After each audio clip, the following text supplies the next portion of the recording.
lot needs to happen for Chiefs this offseason. They need to get explosive, just like his face looks.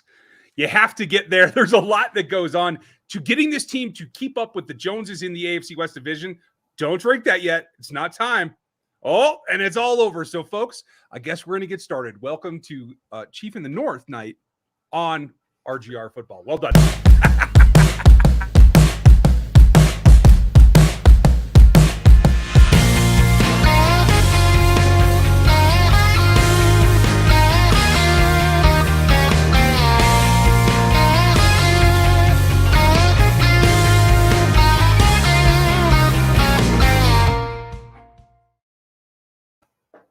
Welcome back, football fans. It's Chief in the North night on RGR Football. He is the Chief in the North. That's Seth Kaiser. I'm Ryan Tracy. This is RGR Football. Ryan going rogue, and we're going to do that. We're going to be out in left field. We're going to go crazy. Yes. Sort of crazy. We'll answer some of your questions tonight. We're going to go over what Seth's taking away over on his Substack, which is the source of all things good that you need to be reading. If you're new to this channel, like and sub.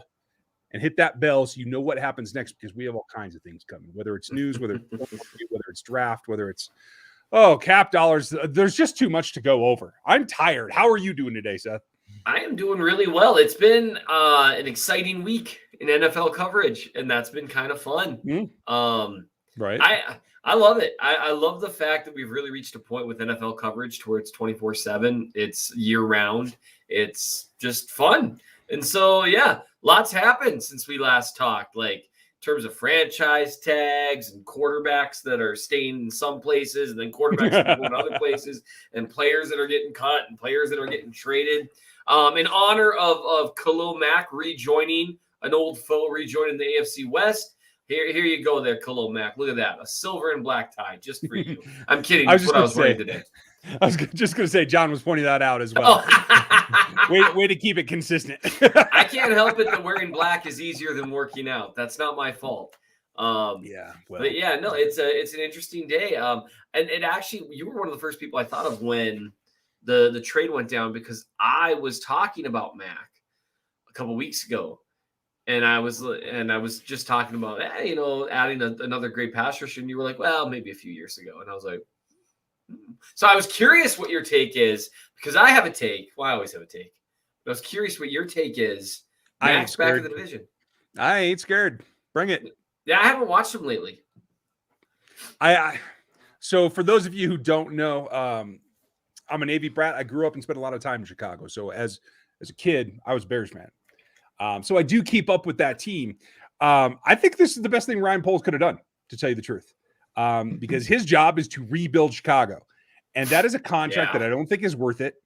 And quite frankly, I don't think he's a game changer anymore. Like I said, he does not scare me. And at the end of the day, that's really what it's about.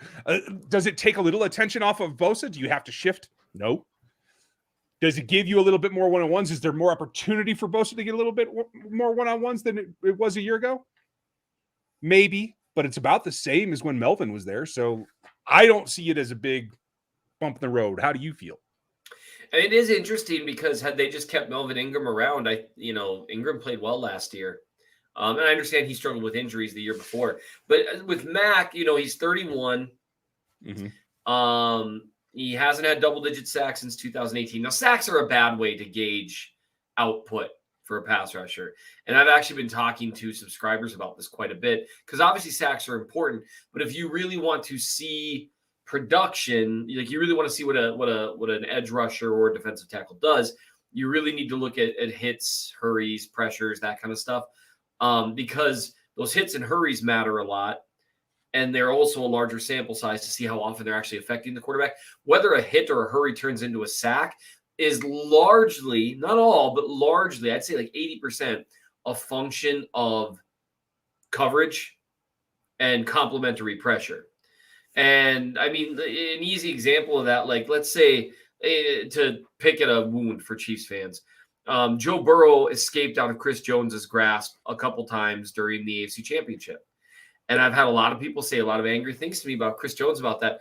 The question that I ask every one of them is, what if one other player had gotten anything resembling pressure while Jones was grabbing Burrow and working? And Burrow made a great play. Very escaped well, Good for him. That's not easy to do. Most guys don't get away from Chris Jones when he gets them in his grasp. What if one other guy got pressure of any sort? That would have, that's what complimentary pass rush is. You narrow it in and you narrow it in. And suddenly this guy that had all this room before to escape over here, now he runs right into another pass rusher, or he can't wriggle that way and he has to kind of hold up and it comes down. So sacks are largely, they reflect pressure, obviously. But the difference between a sack, a hit, and a pressure is more luck than I think a lot of people realize. And so it's interesting that you group them that way, because I do something very similar, except I look at total pressure rate. Yep. How many pressures do you get total out of your pass rush snaps? I don't weight it like PFF does. PFF still thinks sacks are more important, so they weight them heavier. That's why PFF sack production is not a metric to follow, folks. Right. They're more important in their effect on the game, certainly. I'd argue that it's the yardage. It's Right. the degree of that sack that actually I think is most important. Sure. Well, it ends the play, right? Whereas a pressure might not. But Right. they're more important in how they reflect the result of the play, the game. They're not more important if what you're trying to do is figure out what that individual player did, unless it's an issue with finishing. And then you'd want to look over the course of several years, because football is a game of small sample sizes, especially with pass rush. And maybe figure out, okay, is this a guy that's always getting a lot of pressure and rarely getting a lot of sacks? And that at least would be a red flag. And you'd want to see, okay, is this because he's not finishing, or is this because the complementary pass rush around him sucks? Because that happens, especially with defensive tackles. Because if you've got weaknesses at the edge, and I really want you to hear me, Chiefs fans, on this. If you've got weaknesses on the edge and your defensive tackle is getting a lot of pressure, but some reason isn't collecting a lot of sacks, that means the quarterback is able to bail out way more often, whether it's around the B gap, C gap, whatever, right? So that's just something that may be familiar to Chiefs fans. Somewhere. Yeah, I think I've seen that one before. Do you think, I'm trying to remember, because both Bosa and Mac have done a lot of their work rushing the left or the right tackle. Yes. So who do you think they put at right defensive end? I think they'll leave Bosa alone and they'll put Mac over the left tackle, which I'll take all day long, because Orlando's arms are about 3 inches longer than Mac's. Well, and that was actually one of the things that I tweeted out, is that, look, the Chargers absolutely got better, because Mac is still a good pass rusher. He's not maybe as elite as he was. We'll see how he comes back from injury. Maybe he comes back and he's dominant again. Because at his apex, Mac is unbelievable. Right. But Mac gave Eric Fisher, I mean, those were the toughest games. I mean, Mac just dominated Fisher, because he is the perfect guy to take advantage of what Fisher struggles with, which is power. And Mac is a powerhouse. He's like a stronger and a little more explosive Carl Lawson, and bigger. Again, it was. I haven't seen that in 2 seasons. Right. And I haven't looked at his film. So but I'm talking about when he would dominate Fisher. Yeah. Okay. Fair enough. Those were, I mean, he would have at least 2 or 3 long arms per game where he just rolled Fisher right into the quarterback. And that's not necessarily Fisher's fault. That's just not who he is. With Brown, and I actually tweeted this out right away. So the Chargers got better, no doubt about it, because they really had nothing there at the edge. So now let's say at the very least they've got an above average player there. And with the possibility of more, they got better. That's bad news. The AFC West is loading up. In terms of individual matchups, at his peak, Mac obviously has the edge over Brown, because he was one of the very best pass rushers in the league. But the way he wins plays very specifically into what Orlando Brown does well. Now we'll see how it goes. You never know with these matchups. In terms of technique, who figures out who a little bit better. There's a lot more going on up here than people realize when tackles and edge rushers especially are matching up. There's a lot. That's why Mitch Schwartz is one of the best to ever do it, despite having kind of middling physical tools. Yeah, absolutely. Because he was 3 steps ahead there. Von Miller gave a great interview talking about him, saying it's like everything I tried, it's like he knew I was about to do it and was already doing the perfect move. I'd throw a long arm. He already had his hand there moving my arm. And then, I mean, Mitch was great with 3 main things. And that is the mental aspect of preparation, knowing what the other guy wants to do. Yep. maintaining and executing with his length, that he had pretty good arm length as well. Yep, he had good arm length. And being efficient with his movement. Yep. Those are the big three for he and all of those things maximize what you can and can't do. Schwartz didn't have great feet in terms of being a quick guy.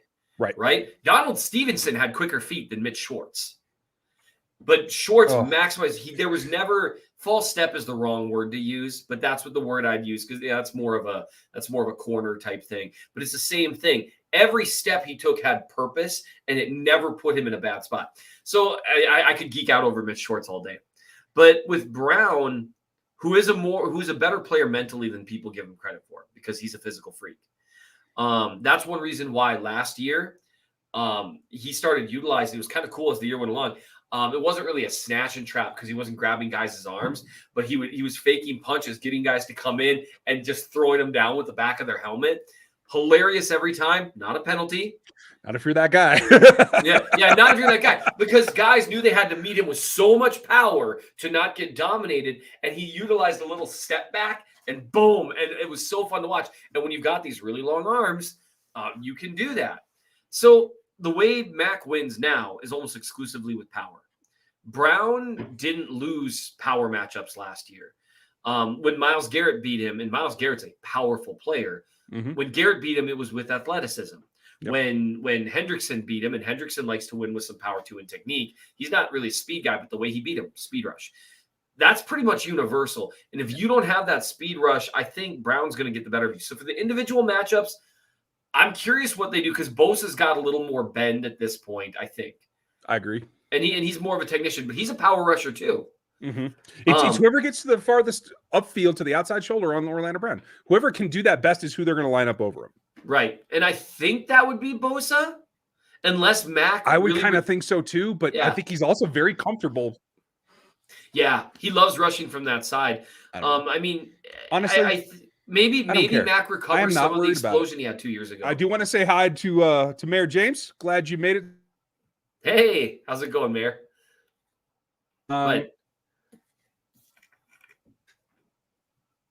Lost something in the translation there. Hey, I'm back. Hopefully it'll bounce back. It seems that I'm not sure if Seth is here, but hey, if the stream is dead, you can't see me. I'm here. Find out. In the meantime, I will answer a question. Or maybe I won't. You never quite know. So I think where we were going on the whole end there, as everything cut out. I don't know if you dropped or I dropped or whatever. Are you back? Because I heard you that whole time. Okay, good. It was just the video part. Okay, great. Nice. I have no idea what just happened, but hey, yeah, that was awesome. At the end of the day, I don't think this changes anything for what the Chiefs have to do. Yes, they have to figure out what they're going to do at right tackle. They have to decide whether Lucas Niang is going to be, safe or not. But I will say this. Going back to the thumbnail of this video, they have to get more explosive. And it's not just wide receiver, although that is one. They have to get more explosive on defense. And I would even argue that there is a possibility they take a right tackle in this draft as backup insurance. And again, a body type that is going away from what we have in Orlando towards that explosive athlete type. Because I think at the end of the day, teams are going to stack not just power rushers, but speed rushers against them. And they have to be able to deal with it. Yeah, that makes sense. I mean, teams are going to look at what Brown does well and try to adjust to that. The thing is, Brown knows that too. Yeah. And I'm just curious. I think every year of his career, Brown has gotten better. He's 25, I want to say, maybe 26 now.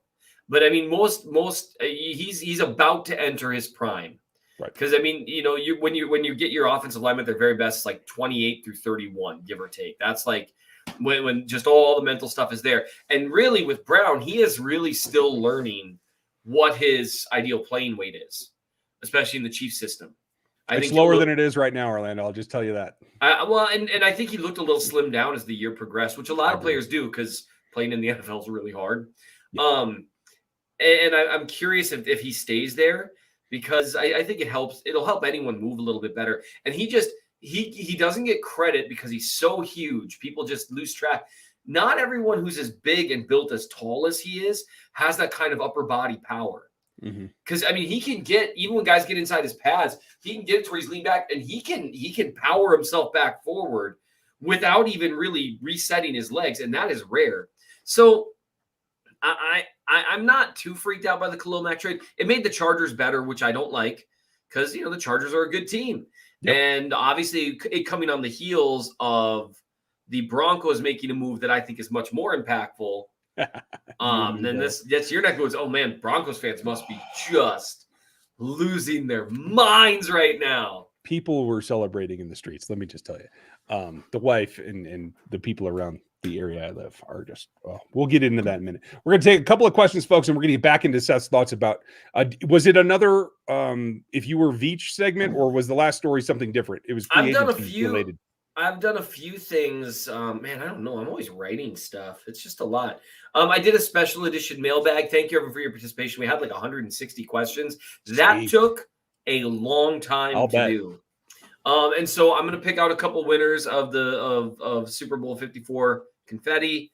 Thank you for see Ryan's living proof. It's real. And so that can be yours. We do giveaways all the time. I've got enough left for probably at least 20 more of those jars. Probably more actually. And so we're going to keep doing giveaways with mailbags and that kind of stuff. And so I did that. And then I did If I Were Brett Veach Part 4.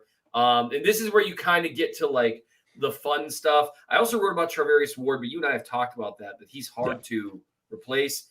And I don't think they're going to be able to keep him. His name's come up quite a bit.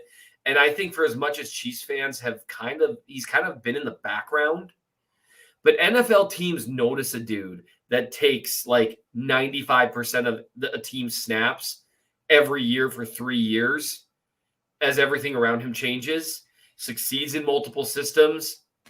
This is another situation that we talk about for the Chiefs a lot. If you make your weakest link stronger, if you take Charvarius onto your roster and he's your second or third, and now you've made that position stronger, you are that much better off for it. Right. And I think that comes with money.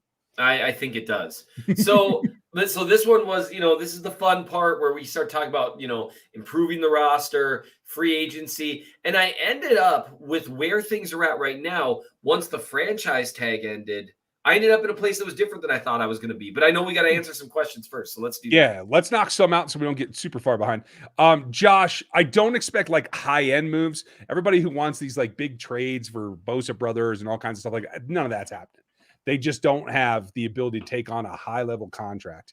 I do think they will be involved in free agency, but I don't think it's going to be in the first couple of days. Let the guys that are going to make millions and millions and millions get out the door, and then they're going to take value, is my thought. And I think they're going to be heavily into the draft.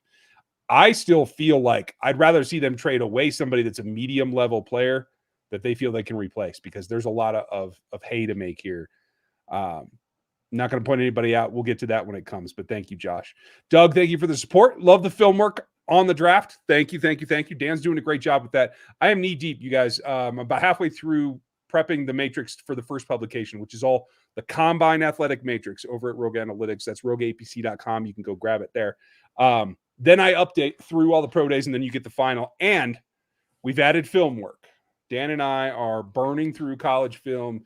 We'll have film grades in the draft guide this year to go with the production metrics, all the bear rates, all the hawk rates, all the actual playmaker statistics, as well as the athletic matrix. So prepare for that. And sounds something like a new. lot.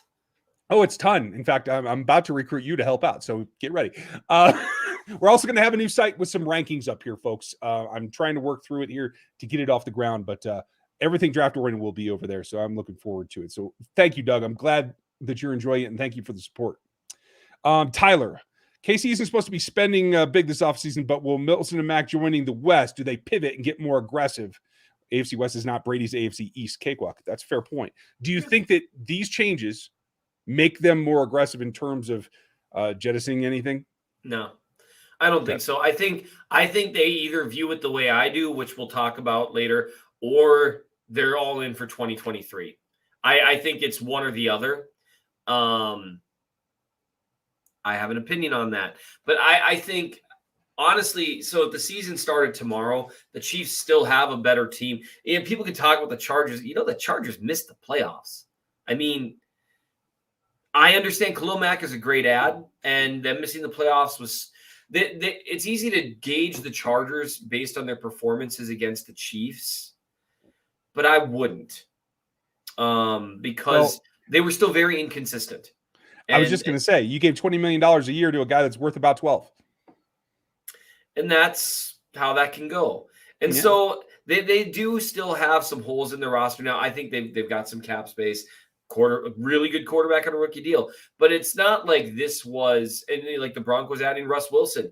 For sure. Much better quarterback. But I think teams tend to, with bad quarterback situations, the rest of their roster tends to get a little bit overrated if they're not a complete cellar dweller. And I feel like we've kind of reached a point where it's almost like we're acting like this is similar to Brady joining the Bucs. And the Bucs were a better team. Yeah, to begin with more sure things in place coaching wise. Now we'll see. Maybe their new coach is an awesome play caller, but they've got a good wide receiver core and they've got a good secondary, but both of their fronts have some issues. They do, especially when you trade away Shelby Harris. Yeah, and that's one thing that it seems like it's almost being rehabilitated right now when I see people writing about them post the Wilson move. I see people talking about, their offensive line's pretty good. It's like, is it? Hold on. Yeah, I don't think it is. I mean, it's not horrendous, but it's not as bad good. as it was, right? Yeah, it wasn't great. And so, I mean, it just there's things to be done there. And so it's definitely a much, much harder division than it was. But I think we'll just see. Is Russ Wilson from last year, or is he Russ Wilson from 3 or 4 years ago when he was able to go shot for shot with Mahomes? My money's on that one. And that matters. And I think he will. Now, one thing that, we've kind of developed weird expectations for quarterbacks because of Tom Brady. Most quarterbacks don't age that well, especially guys that a lot of what Russ Wilson does that drives people crazy is that athleticism.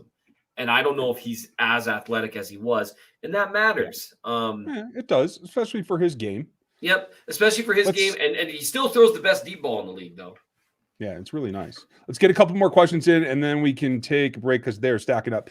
Is there any idea how we catch the rest of the division in terms of pass rush? Nate, they're going to bring in a free agent, and they're going to double dip in the draft. And that's going to give 3 new edge rushers there to go with Mike Dana and Kando if he's able to get on the field.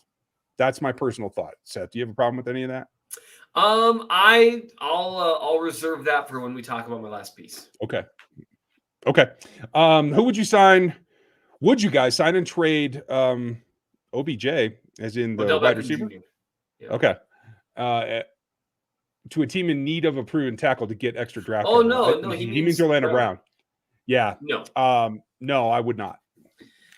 No, Brown's a good left tackle who gets bonus points for performing better or just as well against high-level competition as he does normally. Most guys, it's like, this is how you are against, run-of-the-mill guys, and this is how you are against high-level guys. He's the same. There's value in that, especially in the playoffs. Doug, when does the Matrix come out? I am burning away on it now, working through the graphics of the Combine Edition. And for those of you who haven't gotten it before, you buy the Athletic Matrix, you get the Combine Edition with all the statistics in there and how I put it together. And then I update it, and you get a second release there a couple weeks before the draft, hopefully earlier rather than later, after all the Pro Day metrics have come in, because there's a major update there. So you get both for one purchase. That I don't want anybody to be confused, think you have to pay for it twice. You don't. The graphics are a little heavier this year, so it's taking me a little bit longer. I'm hoping to have it out by the time this show starts next week. So even before that, if I can, but that's the bottom line, Doug.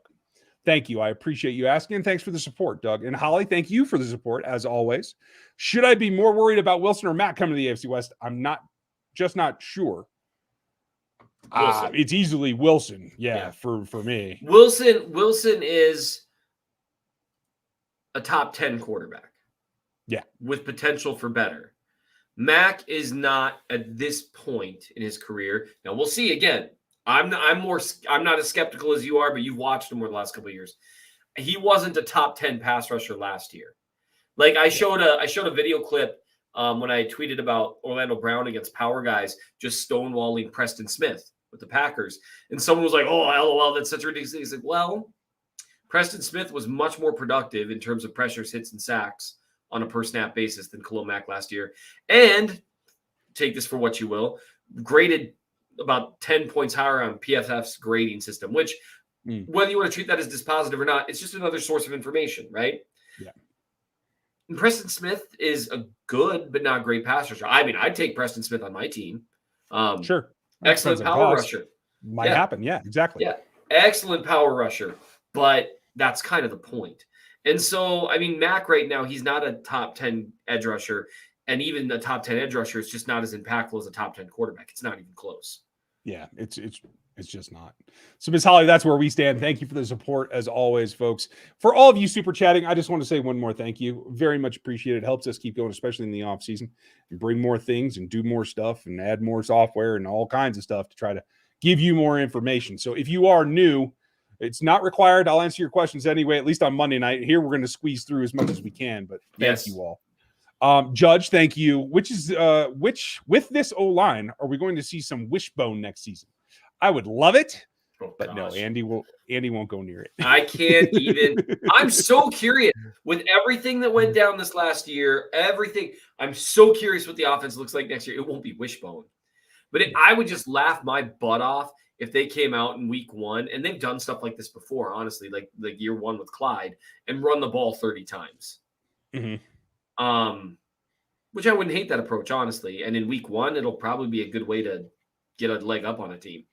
Don't get me started.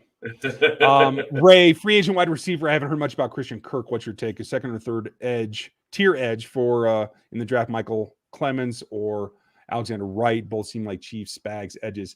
They both are, but I would stay away from them because they're not that productive. I would definitely go after D'Angelo Malone or Dominic Robinson before either of those guys. I think, honestly, the Chiefs need to get power edges that fit Spag's system in free agency that they can trust as veterans and bring in speed rushers to come in on passing downs and really have 4 pass rushers on the field on third down. That's what I'm looking for.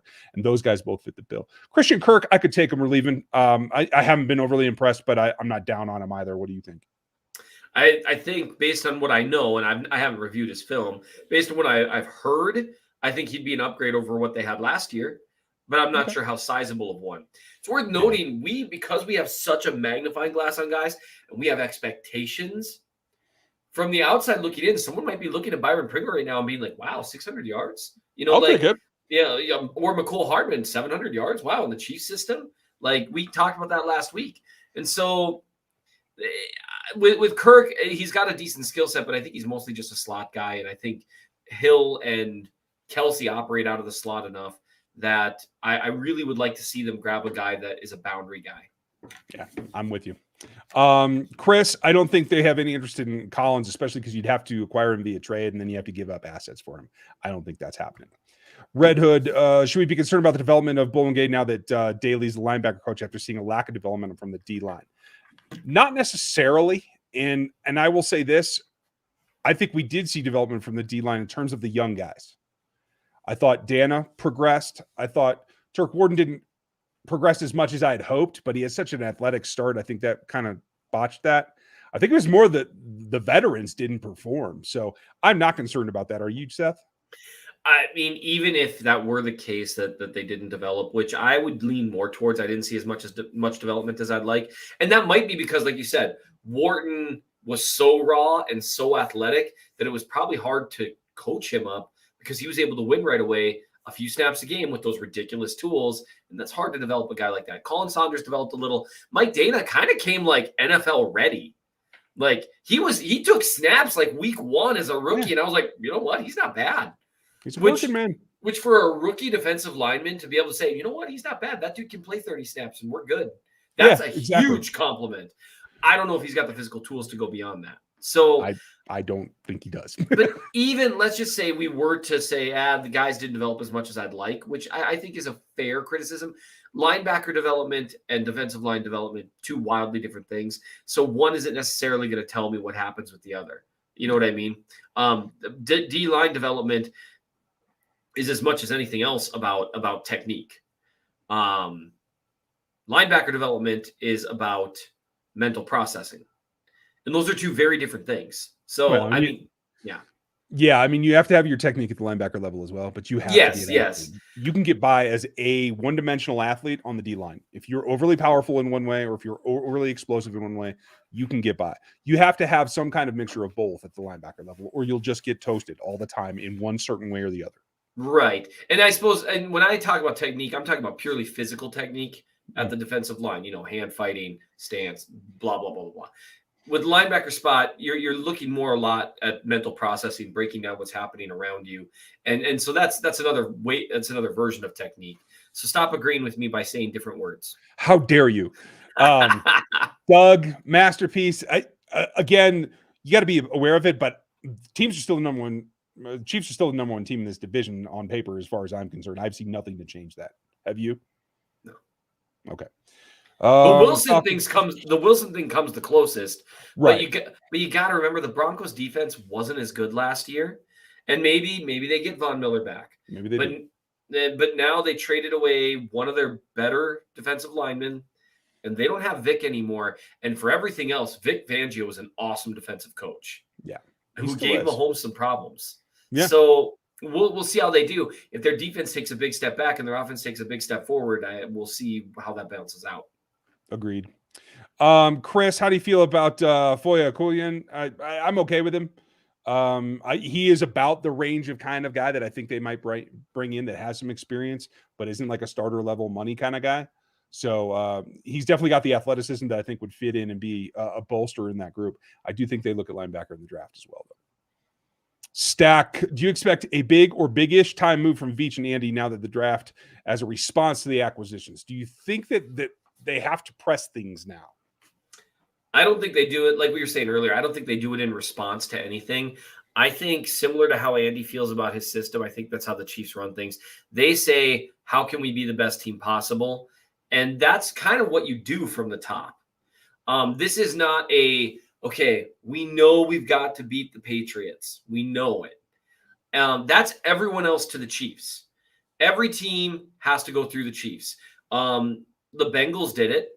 And so maybe you look at let's hope Patrick Mahomes has one of the worst halves of football of his career. Hey, it's genius, Hey. But with the Bengals, though, the thing is, have the offensive firepower, have at least one freak, a quarterback who's smart, doesn't panic, no matter what happens, because you've got to get through those runs. And I give Joey Burrow credit for that because I tend to sound way too down on him. And I feel bad about that because what he does have is the fact that his team's never going to just panic. They're never going to be out of it. They're going to keep firing. He's not going to make mistakes. Like, he's not going to panic. So you need a quarterback who can do that because the Chiefs are always going to go on their runs. And a lot of quarterbacks and a lot of teams would have folded in the AFC Championship. Like, they were getting killed. And boy, it would have been nice if the Chiefs had recovered that, but they didn't. So, I mean, there's some template there to go against the Chiefs. But for the Chiefs, it's if we're ourselves, we win. Yeah. And they have to keep that. You got to keep that level of, okay, the defense needs to be average to above average with a good pass rush. And the offense is already set. That's one thing. Like, people are like, oh, this huge move. Well, the Chiefs didn't need to trade for a quarterback because they have a quarterback. They have the best 1-2 punch for receivers in the NFL. Yeah. And have for several years. So, they've got an offensive line that outside of right tackle is set. And from left tackle to right guard, the best in the league. So you're not going to see as many things now on the defense side of the ball. We'll talk. But I don't think they're going to I don't think they're going to do it in reaction to. They were already talking about the need to really overhaul the defense. Thank you, Stack. Appreciate you. I'm going to burn through a couple here, Seth. You could be right, Big Jack. They could be a little underwhelming. That's perfectly fine. Like I said, I think they need to get veteran depth and look for explosive players to fill out the starting ranks. Jason Jordan, should we be concerned that Frank hasn't been designated yet? No, that will come here before the 16th. I think that's pretty blatant. And I don't really much. Corey Littleton isn't somebody to take your keys from. I don't think that's the same situation. Chris, I wasn't huge on Gladney to begin with because of his size and his thinness. And certainly not being able to stay out of trouble your first couple of years in the league doesn't, acquitted or not, doesn't make me happy. So I don't think they'll go near him. Julian, hope you're doing well. I think Jerome Ford, Jameson Williams, and Boy Mafe could increase the explosiveness. Absolutely. And I'm really happy because Jerome Ford didn't have his best combine. His straight line speed was not what we see on film. So he's still got more in the tank there. but his side to side was great. He showed everything else. I think he's a guy who the Chiefs are still going to have a shot at either 102 or in day 3. So be excited about that. I'm pretty pumped. Jameson and Boy is still a second rounder to me. Like, as much as he's performed well, he's still raw. He still doesn't have a pass rush plan most of the time. He's got a move. So he's still a second rounder to me. I think they could get both Jameson and Boy if it works out that way. I am working on getting Boy's trainer back on the show. If you missed him, he was on with us on Locked On NFL Draft. You can go back and check that out from a couple weeks ago. It was during Senior Bowl week. So thanks, Julian. Eric, looks like Landon Collins is going to be a cap casualty. He's under 30. Not sure if he fits the cap, but it's March. And rock chalk to you, Eric, as well. I would say Landon Collins is somebody I'd kick the tires on, at least bringing him in for a workout. Yeah, he did well in Spag's system previously. It's not like he's old. Right. He can fill that strong safety role that they should have a vacancy. Yes, he can do Dan Sorensen better than Dan Sorensen. Don't start. Look at me, Brett. It's going to be okay. Please. Be okay. Please, just, come on. Yeah. Mr. James, thank you for the support. Appreciate you very much. Very kind of you. Caden, do you think that what do you guys think about drafting Devontae Wyatt? Yes, I'd take 2 of them, please. I don't think there's any way they have a chance. My guess is they're going to have to get in the top 20, maybe top 15 to go get Wyatt. I know you haven't watched them, Seth, so I'm just going to roll on. Thoughts on signing Trey Flowers, the edge? Nah. That face says it all. Okay, we're moving on from that idea. I mean, who knows? Kick the tires, but he hasn't been good for a few years. He'll probably end up back in New England and be good again, which is it's kind of my thought too. Aaron, tape grades are where we actually watch prospects for specific criteria, traits, and skills. It's exactly an evaluation like you would go through with an NFL team. The only difference is I refuse to write reports because they take too long, and keywording and numeric scores are just as good if you're somebody like me. And Seth can shake his head because he knows how poorly I spell. Kane, what do you think about Jordan Davis and Colin Sanders lining up to him? Because, like I said, yes, I would take that, of course. Will Jordan Davis be available at 30? And if he is he the best prospect for this defensive scheme? That I'm not certain of, because despite him being the best athlete on the defensive line in this group, and he proved that at the combine, he still does not have pass rush technique and hand fighting and the ability to get in the backfield on all 3 downs. He's still a 2-down player for the most part. I worry about guys who weren't dominant despite dominant physical ability. Oh, he was dominant. He doesn't have the stamina, and he's a first and second down guy. He's not a pass rush specialist. Right. I don't mean to degrade that he wasn't dominant, because he certainly is. And he does things in the offensive backfield that makes Dontari Poe look unathletic. So I'm all for that. I just don't know if he's going to be the best available at 30. Doug, try to trade up in the draft at 30. I think that's becoming a more distinct possibility myself. And thank you for the support, Doug. Do you like that idea, Seth, or would you pass on moving up? It depends. How far up are we moving? Is there a player? It's tough. The draft really is a crapshoot. And if you fall in love with a player, you better be right about him. It's kind of similar, the reason the Frank Clark trade gets denigrated. Now, he wasn't a draftee, and so really should have been more of a sure thing. It's not because of what they gave up for him or the contract they gave him. It's that he has not played like an elite player, which is what they gave up for him. If you trade up for a guy in the draft, you kind of got to be right about him. They trade up for McCole Hardman. Had they grabbed McCole Hardman with a 3rd rounder, people would love him. But they traded up for him in the 2nd round. And so and that's just how that goes. So I think I'd be careful. I think, given the injury and stuff, if Jameson Williams is hovering around 21, 22, I'd be like, hold on. Hold my beer. Where can we get to? Yeah, just we got that extra 3rd rounder coming. That's kind of where I'm at as well. If it's worth it, it can be done. I still would prefer to get 4 top 100 picks out of this draft. But if one of them is, Jameson Williams, if one of them is, Lord forbid, Kayvon Thibodeau falls into the teens, you got to think about it. That can't happen, right? It can. He's got some serious lapses of effort. His film looks like Chris Jones's film, where he takes plays off. It's just that damn simple. And anybody who tells you it's not has not watched the film. But the difference is, can he adjust to that? He seems a guy that's very aware of what his faults are. Yeah. Well, he seems with the stuff that he says, he strikes me as a guy that understands that college is tryouts. Mm-hmm. And you don't, although, I mean, one would say not going all out is a good way to get hurt, but there's that too. I mean, not as much on the edge as on the interior, but absolutely. Yeah. So, I mean, maybe, I mean, that would be interesting. Like if he fell to the teens or, I mean, because boy, what a fit that would be. Because he's got the makeup to do what Spags likes and then some. Yeah, and he can still drop even at 265 pounds or whatever he weighed in. I don't even remember. He's a freak. Like this time last year, people were like, well, he's going to be the first overall. And then, Hutch had the year he did. And I get that. He's a freak too. Yeah. Pie Dessert, thank you for the support. Appreciate you. Jameson Williams to fall to us. What happened to taking guys who can't contribute year one off the board? Explain how you guarantee the same player, even if he is on the field. Feels like a move overlooking this season.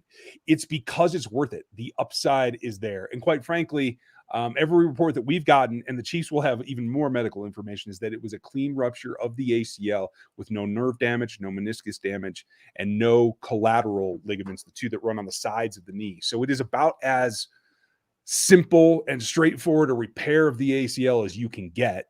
Yeah. And he should be ready. Yeah, they're saying by week 6 he should be available. Mm-hmm. Now, again, that's fitting into the Andy Reid thing. It's difficult for a rookie to make a lot of headway in the Andy Reid system. Sure. That would be my cautious point. Yeah. But physically. No, yeah, physically there's just no one like him. And as in terms of guaranteeing the same player, even if he sees the field, that's literally every draft pick, healthy or not. So I mean, to me, a clean ACL tear, it's just not what it used to be. Everything that we're hearing that I've heard is good on his recovery. And you always hear that, oh, they're ahead of schedule, but that's what they're saying about him. So we'll see. I mean, I'm trying to remember when because it was in the national championship. And so it would have been what time of the year does that even happen? I don't know. I should watch more college football. I can't remember which month. It was what? A couple weeks before the Super Bowl. Yeah, it was January. Yeah, it would have been late January. And so, I mean, it was early January, actually. Yeah, early January. I mean, you got to remember, I mean, there are guys that have come back from that in 6 months. Now, will he? Probably not. But there's a lot of options here. And so I just think it's one of those things where he would be, if he were healthy, he'd be wide receiver 1 in this field. Yeah, easily. And so it's one of those things where you're trying to think long-term here. And by long-term, I don't even mean like multiple years. I mean long-term, like, week 10 and forward, right? Because that's going to matter because the Chiefs are very likely going to make the playoffs again this year. I mean, that's just, they so that's what I would say in answer to those things. Yeah, I'm with you. It is worth the squeeze. I will just put it that way. Mm-hmm. Thanks, Pie Dessert. Appreciate you. Yes. Why hasn't Veach done any trades yet? Because it's not a trade season for them. They're over the cap right now. They have no room to trade. They cannot literally get it done and get under the cap. They still have the Frank thing to do, the Tyreek Hill contract to extend, and they have to restructure Patrick again to get his $22 million back off the books. That will pay for Orlando and his tag eventually. So that's the real reason why is they're tight for right now. Julian, would you prefer Hassan Reddick or Trey Flowers? Reddick for me all day long. Yeah, okay. I'm trying to be Pie Dessert. Pie Dessert, thank you again. Seth, give Tucker Franklin a shout out. No, you can't make me. Again. I won't do it. Tucker blew off he didn't blow it off actually. He could have met me and we could have met face to face at training camp and he was busy, Tucker's kind of become big time, Ooh, yeah. Now, and not I just like in the soccer world. Yeah, I like Tucker a lot. He's a good dude and really good at what he's doing. And so I appreciate him. I will tell you this. Tucker, if you're listening, Seth and I are going to hunt you down next camp. Just get ready. Miss James, thank you very much. TikTok of me smacking him. Yeah, right. Throw to CEH as a speedy running back and actually run the ball, please, and add defensive backfield. Yep, I can't argue with any of those things. The fact that the CEH came out and said that he had been injured all last season and that he hasn't had an offseason prepare yet. I'm hoping that we see a difference very immediately when we get to camp. Now, I'm not going to, don't put too much into OTAs because everybody looks good at OTAs. I look good at OTAs. I mean, me and John Lovett could go neck and neck, and I'm 75 years old. So, like, let's be careful about OTAs. But definitely, come camp, we want to see a difference. Thank you, sir. Max, our Panthers are interested in the first round pick and some change in exchange for CMC. What do you think? I think if CMC had played a full 10-game slate, I might even think about it for half a second, but no. Not for a first rounder and some change, not with that contract. God, no. Where does the AFC division rank all time as one of the best four? I don't know. The West has, I think, the fewest championships of any of the AFC West 4 divisions. Sure. Well, and I think maybe they might be asking, like, with all the trades and stuff, like how they might rank all time in terms of historic, like really stacked divisions. And I would say, like, with that, let's wait till we see how the season plays out, because it's, you can count a lot of stuff up in March. Yeah, that's true. Folks, we got a couple more super chats. We're going to hit those, and then we're going to get, because you guys got to see what Seth's been doing and how he's arranging this. And I definitely want to talk about your 3 major free agent picks. Yeah, I wrote stuff. Yeah. KC, I would take Melvin back for a 2-year. I'd give him at a max of 16 total. I could guarantee 12 of it or so, and I'm pretty comfortable with that. Seth, do you have opposition? I'd go a little lower than that, but I think he's earned a little bit of a payday. Yeah. Joshua, Belton's an okay pick. I don't think he's an upgrade over Sorensen, at least what I've seen from film.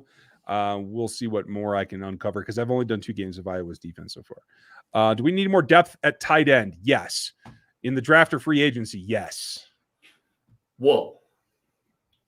Is or is not Jody Fortson still a member of the Kansas City Chiefs? Technically. That's right, people. It's March, and it's Jody Fortson season again. He's going to be back and better than ever. You're going to find out. Sorry. Blacked out for a second. What happened? We don't even know if he's running yet. Chill. How dare you? You know what? Okay, that's it. I'm DMing Jody. Yeah. Actually, Jody, his agent, has had him on with me a couple times. So if you want to start pulling rank, go do it. Fine. Jody, tell us how you're feeling, please. I'm hoping he'll talk to me. That'd be nice. Bull, sorry, I almost went Bill there. Is Denver going to be good next year? Yes, they're going to be much better than they were. Are they going to be able to compete with the Chiefs? I don't think so. But I do think they're going to compete with the Chargers pretty heavily, and they might even beat them, in my opinion. It depends what they do along their fronts. Both offense and defense now without Harris, they need to bolster them. Their secondary is solid. Their linebackers are iffy.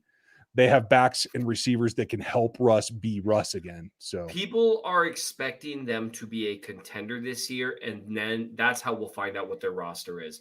Because when you have a massive hole on your roster, like quarterback, the little holes people don't really notice. You know when they notice the little holes on your roster? When you're playing in the AFC Championship or the Super Bowl 4 years in a row. Yeah, that'll do it. Bill, I apologize. Someone asked this already. What cuts on another team would help us? Gladney, not guilty. No, I don't think Gladney's much of a fit. He is not long or tall enough for what Spags usually likes. And I wouldn't trust him to stay out of trouble. And I have not seen many other cuts that I'm like, oh, they should go talk to him. I still think Chandler Jones is an option, but you really got to dig in deep with that one, because I have not watched his film very much from last season. And he was still productive on a rush. A rush basis. Yeah, and still looked like a dude, man. He's just, I really would love for the Chiefs to go after him, just based alone on how uniquely he rushes the passer. He just, and I think the way he does it, because I mean, some of it is he's got weird traits. He's got long arms. He's got the longest rusher ever. Yeah, he's just got ridiculously long arms, but he utilizes it so well, and he Euro steps pass rushes, and I love it. But he also he is a ultimate pass rusher with a plan type dude. Like people think of the Bosas and stuff, and they should for sure, or the Watts, and those guys are obviously up there. But Chandler Jones, he layers moves upon moves. And that length and that technique, I don't think that's going to go away anytime soon. He'd interest me. My favorite? Your favorite? My favorite combo that he has, and he seems to be the only one that uses it effectively, is that mini cross chop. And if that doesn't come, he comes right back at you at an inside spin, and it's devastating. Oh, that's a hard move to string together, because they've got to be scared of that cross chop, and you got to be someone who's quick enough to spin. And those are not two things to, because that cross chop has got to actually be a threat. But Yeah, absolutely. I was going to say a potential cut, if he is cut. Zadarius Smith would be interesting. Right. Yeah, that's what we were leaning towards earlier before. And I agree. I would take a look at him too. Will, thanks for both of your super chats. Appreciate you. Yeah. And he would be Smith, Scott would be one of the options on long and defensive front. But there's not a whole lot out there. You need an edge rusher with experience. I think Chandler Jones would probably be the second one. Now he's long in the tooth, and that is a problem. But I'll check out his film when we get closer. I don't know that he's going to be highly sought after in free agency right off the bat in wave one. So we'll see if there's a chance. The Chiefs will not be able to be active in wave one very much at all. I don't foresee anything close to a Tooney deal this year. Mod Father, thank you. As always, everybody give Aaron a hand, will you? Aaron's doing his job and keeping me on the straight and narrow, because he reminded me of Brandon's question. Do you think that they should go after Stephon Gilmore? Again, I'm not looking to get older on this defensive roster. I am looking to get younger at all points. So I would probably pass myself. I would go after Jackson of the two of them with much more gravitas. Do you have a thought, Seth? I mean, yeah, if you're going to, because Gilmore, I mean, he's older. He's not as dominant as he was, but you're still going to probably have to pay decent money for him. If you're going to pay good money for someone, you might as well try to get the elite guy like J.C. Jackson. Yeah, I'm with you. All right. I want to finish up with your thoughts and then the last couple of super chats, folks, because I think I've covered all the other ones. I would give up a first and a fourth for DK Metcalf. Oh, man, there's like 4 more super chats, dude. Oh, is Holly. Okay. Let me knock them out then. Holly is an unstoppable machine. She is a machine. Thank you, Holly. And good avatar. Josh Gordon returning means that he showed them something that we didn't get to see in his reps on the field. Something that made them give him, and I think his base is over $1 million. Yeah. So like they saw something that they feel is still buildable in Josh Gordon. Well, that would be just Ducky. Would it? Would you? Ducky, you sound like my dad. You're killing me, Smalls. I'd be thrilled. Thank you. Bill, with Nick Benito had the frame to go to 240 or 250. Yes, he does. I know he's probably a 3-4 guy, but I wonder if he could be succeeding in a 4-3 end. He can rush out of a 4-man front, but it's still very 3-4 traitsy. He isn't an overly dominant power rusher. He does have the length. Like if he can put on a few pounds and maintain his explosiveness. He ran a sub 7 3-cone today or yesterday, whenever their pro day was. But he is a guy that I do have slated for 3-4 teams. It would be kind of a fish out of water, but I think there is an opportunity there. I don't know how much he's grown. I didn't check his high school film or anything like that. I don't go back to high school for these prospects. So if he's a guy that hasn't really hit his super growth spurt yet, maybe there's room to fill out. Oh, and Holly's back. Okay, awesome. Any plans for a draft get-together in the KC area? I was hoping to get some rogues and roguettes in person. Last year didn't work out. I am working on something. I'm not sure I'm going to be able to be there because I'm going to be in Dallas on television for the Locked On Network's draft coverage. So you'll find us around all the Tegna TV stations around the country, and you'll find us on their direct-to-TV stuff and their YouTube streams and all the things that we do at the network. Eric Crocker and I will be locking that down with Peter Bukowski this year. So that's going to be awesome. I think Dan is going to run our coverage here. Hopefully Seth will drop in. Matt Derrick is scheduled to be on, and I will be able to drop in at times. But Dan will be locking down all of our live coverage of the draft as well. And I am trying to set up like a watch party or something like that, Holly, within the KC area. That's still in the works, and I haven't gotten anything, set in stone yet, but I am working on it. Okay. One more. Brian Case, Fournette. He is a free agent, is he not? I think so. I mean, playoff Lenny would be tempting, for a light contract. But honestly, I am shocked at how many questions I get on a weekly basis about running backs. Guys, running backs are not what you got to worry about. They're not going away from Clyde, and they're going to supplement him. And my guess is they bring Darrell Wright back. and hopefully they get somebody with some explosive speed in the draft as a late day 3 or a UDFA or something like that. But I don't think running back is at the top of their list in any way. And Seth isn't arguing with me, so hey, that's good. Yeah. Okay, I like it. You made it through. You made it through all the super chats. I'm proud. Okay, thank you, you guys. I'll try to answer the rest of your questions, but I'm proud of you. Thank you. But we have to finish your newest piece, and it's over here, folks. You can get it at this address. It's in the description of the video too. It's clickable there, so you can just do that. So my big thing is I like what you did with the free agent piece. So give me your thoughts as we sit here tonight over the last Brett Veach piece and that free agency oriented piece. Like, where do you feel is the priority right now tonight, knowing that they're 5 or 6 days away from free agency? I mean, where I think the Chiefs are at, I think they're probably going to be relatively conservative. I'm not sure if that's what I would do. And the reason for that is we all know that barring another global catastrophe, the salary cap, what's the salary cap going up like 26 million this year? Yeah. And it's going to make at least that big a jump in 2023, probably more like another 30, 35 million, maybe more. And if it doesn't hop up you might see 3 or 4 years in a row with that kind of hop. Yeah. People are forgetting before COVID,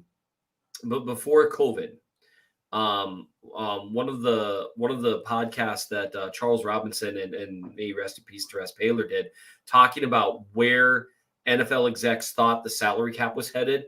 They were hearing crazy numbers getting thrown around, and all the things that would need to happen for that to take place are happening.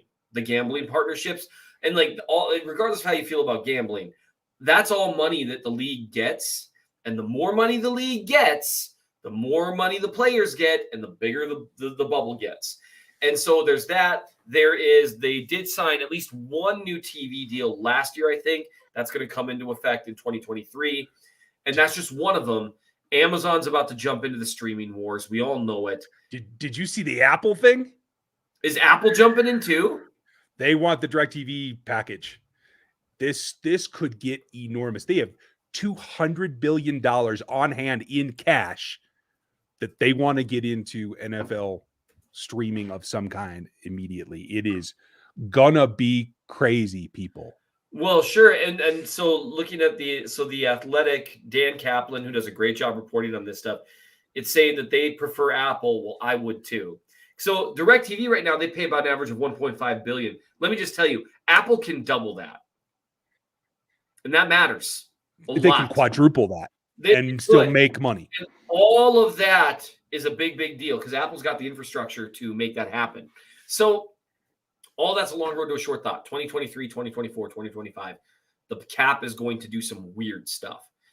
So there's 2 ways you can go about it. One is you can wait a year, sit, kind of pat, let some contracts expire, that kind of thing, and then go. The other thing, and this is what I would do if I were them, is that happens. So just structure contracts you sign this year accordingly, knowing it's going to happen.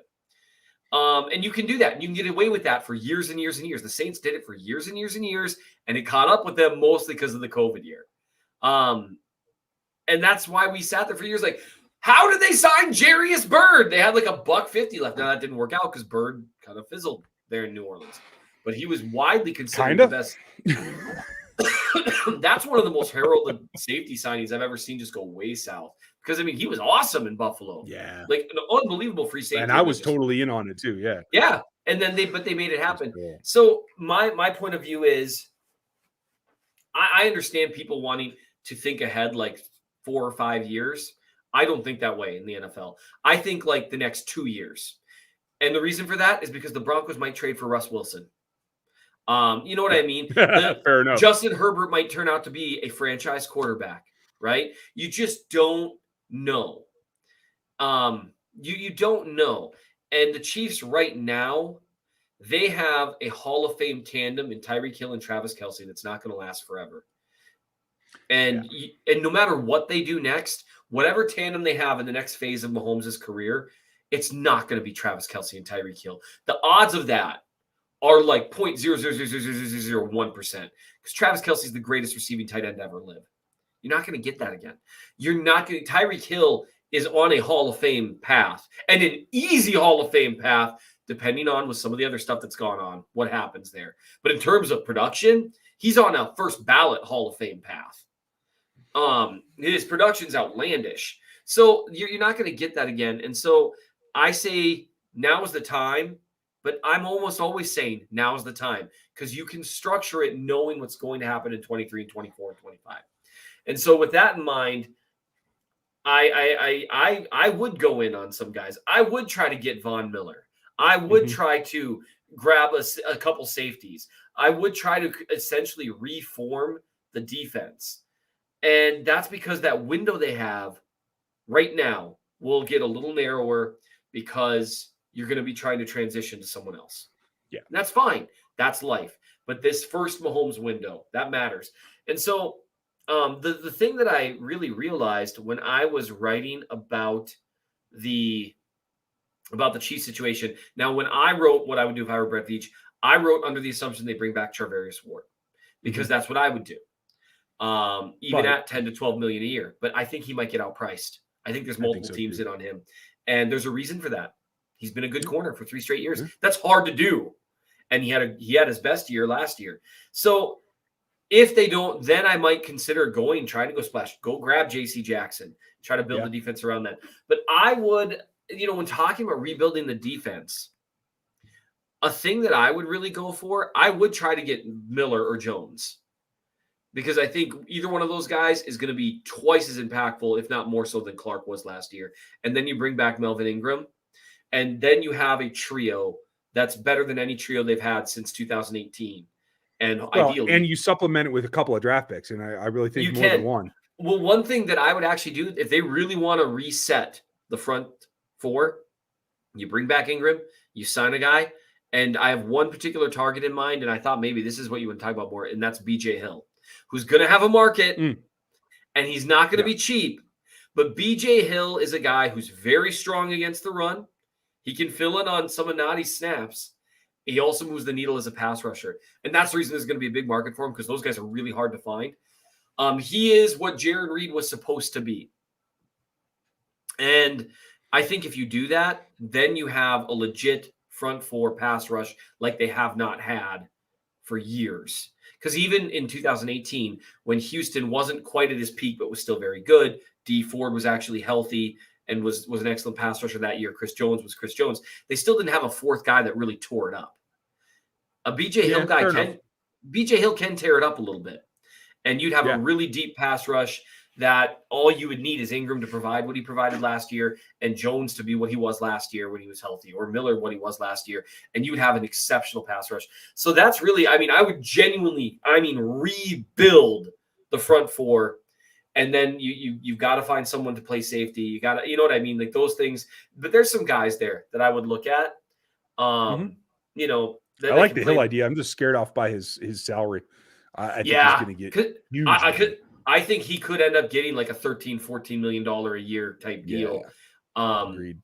And so that's the direction I'd go, though, because if you can keep the cornerback group together, which I'm not sure they will, but if you can do that, you can supplement the safety room and not take too big a step back there while taking a massive step forward with the pass rush, and then do what you want in the draft. This is a really deep safety draft.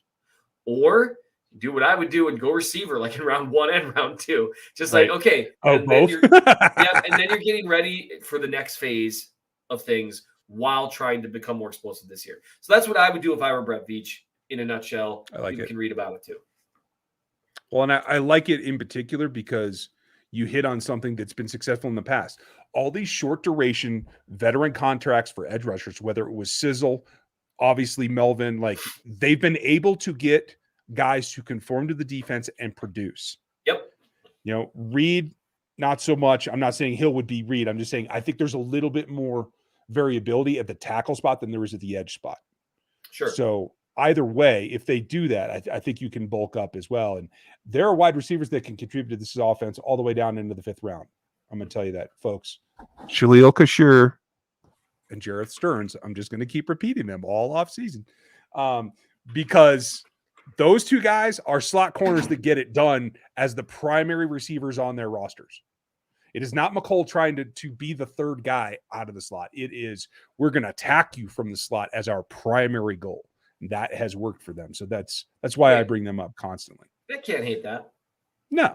I'm going to school around here, make sure we're not missing any other super chats, because you guys know me. I will feel guilty all night. You will feel so guilty. Couple of last questions, and we'll get out of here. And I'm just going to speed these unless you like them, Seth. What round do you think that we should look for a DT and an LB? Your thoughts? I think there should be a linebacker on day 2. It doesn't matter to me when. One of them will fit. Channing Tindall is really intriguing because he was a better athlete than even I thought he was. And DTs were going to be in the same range. So day 2, look for them. Thoughts on signing Smith-Schuster? I'm okay with that if they're okay with that. What do you think? Yeah. I mean, I wouldn't like freak out or anything, but I think you buy low on a guy like him. He's still only 25 and he's talented. He's got the Watkins skill set. I like it. And the youth is the big thing for me. Like I think he's a little underdeveloped because of the injury and because of who he's been playing with out there. Mm-hmm. So I think there's still upside to be had. Nuosa is a free agent. He's 251 to 10, so I wouldn't be really expensive and can cover a little bit also. Yes, that's true, but I don't consider him an elite pass rusher or anywhere close to be honest. He's a jack of all trades in my book. Do you find him a pass rusher good enough to bring in Nuosa? Yeah, maybe. Yeah, okay. Fair enough. I don't have a way to go out on a limb, bro. Yeah. I was like, you caught me 7 after 7. I was just like, I don't know, maybe. Okay. I used up all my opinionated takes on Jordy Fortson. Well done. James Bradbury from the Giants. I mean, possibly if he's a free agent. I can't remember his story. I honestly haven't looked into him much, but trade. There's rumors that he could be had for like a 3rd rounder. Negative. I want my top 100s no matter what. I don't care. I got L'Jarius and Fenton. I don't need a ton. I need 2 players. So, and it looks like they're going to bring Baker back, by the way, folks, if you didn't see that late today. He's an exclusive rights, and I think there was some question whether they would exercise it or not, but it seems that they will.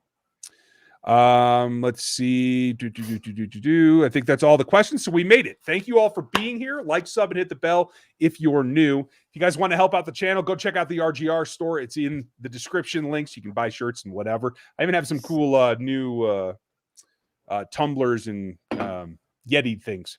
So check those out as well. I gave those away for some presents here recently. People loved them. So I appreciate you guys. Look for all the new stuff that's coming. The Matrix should be out next week. You guys get a discount code for being here and being live. And I'm going to take some of your best questions from tonight, clip them up, and play them for everybody later in the week. So if you didn't see this whole show, you should get a chance to see a little bit more there too. Rick, they re-signed him because they saw something. I don't know what it was, but they brought Gordon back for a reason is all I can tell you. And Jacob, he could work. But again, he is an Orlando Brown type. He is not the athlete first. He is a power guy. And so, yes, if we're going to run the ball like I would like to. Build some mountains, the 2 towers. I don't know why I did like an Arnold. I know that was pretty good. I thought you were going Lord of the Rings, but close enough. I will say this. If you wanted to match Orlando and have kind of like bookend in the same type, the same style, Fall is it. So I hope that you guys had a good night. Thank you for being here. Seth and I both appreciate it. It is Chief in the North. And once Seth approves my new design, we're going to have some Chief in the North gear as well. So be ready for that. Everyone, thank you. Have a great night. Enjoy your weekend. We should have Rogue Head Huddle for you tomorrow. Jeff Porter's making an appearance tomorrow because he did a video today. So be ready. You all have a great night. We'll talk to you then.